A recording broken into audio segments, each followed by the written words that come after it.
Bienvenue dans le podcast du partage, le podcast destiné aux aidants qui s'occupent d'un proche de plus de 60 ans. Edwige, Mathilde et moi-même Valérie, professionnels en gérontologie, nous vous proposons chaque semaine une rubrique sonore. Des informations, des conseils, des idées, des astuces. Bref, de quoi vous accompagner au mieux durant tout l'été. Alors, avertissez vos oreilles, nous sommes tout près de vous. Le podcast du partage de l'été, chaque semaine, une petite rubrique à retrouver. Moi, je suis Edwige et je vous partage ma rubrique.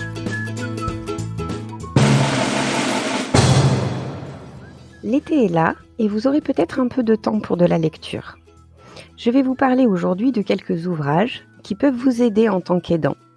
Vous retrouverez les références sur la rubrique blog du site lebartage.fr. Je vais vous parler tout d'abord d'un livre qui s'intitule « Le guide des proches aidants, l'accompagnement des aînés à domicile ». Édité par Groupe Éditions, cet ouvrage de 2011, rédigé par le gérontologue Jean-Luc Étu, spécialiste du vieillissement et de la relation d'aide, vise à faciliter l'accompagnement des aînés. Il s'adresse aux personnes à qui le vieillissement pose des défis particuliers, qu'il s'agisse des aînés eux-mêmes, de leurs proches ou des intervenants qui leur viennent en aide. Vivre heureux à domicile se présente donc comme un objectif accessible, en dépit des nombreux aléas avec lesquels il faudra apprendre à composer. Le présent document mise sur l'expérience de ceux et celles qui sont passés par là avant nous, et il nous offre des repères précieux pour tracer notre chemin. Jean-Luc Étu.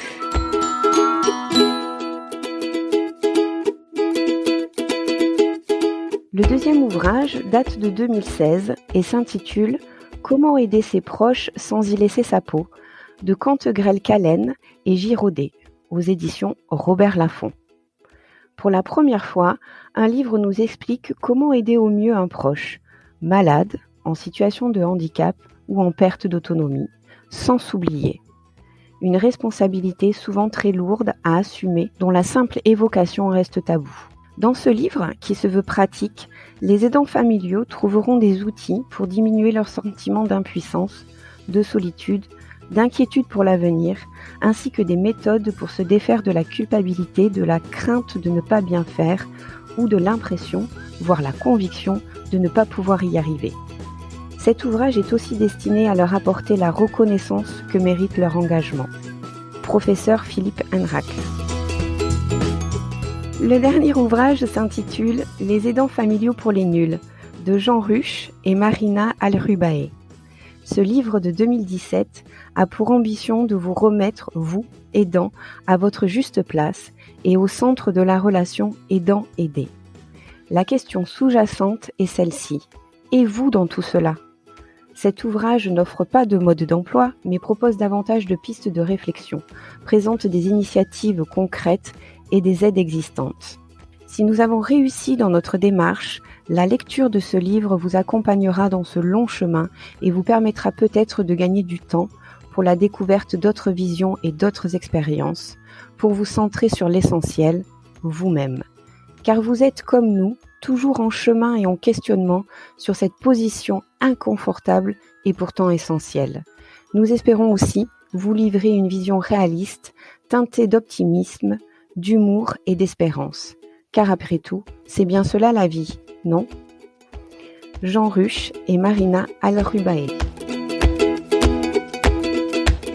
J'espère que cette rubrique vous donnera l'envie de découvrir ces ouvrages et vous apportera des réponses, du soutien. D'ici là, je vous souhaite un bon été et je vous dis à bientôt. Pour un prochain épisode du podcast du partage, retrouvez-nous mardi prochain. En attendant, suivez-nous sur Facebook et maintenant Instagram sous le nom du podcast du partage.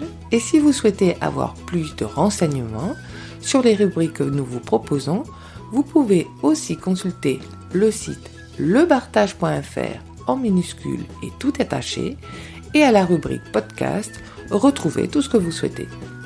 En attendant, prenez soin de vous et tentez de profiter de l'été.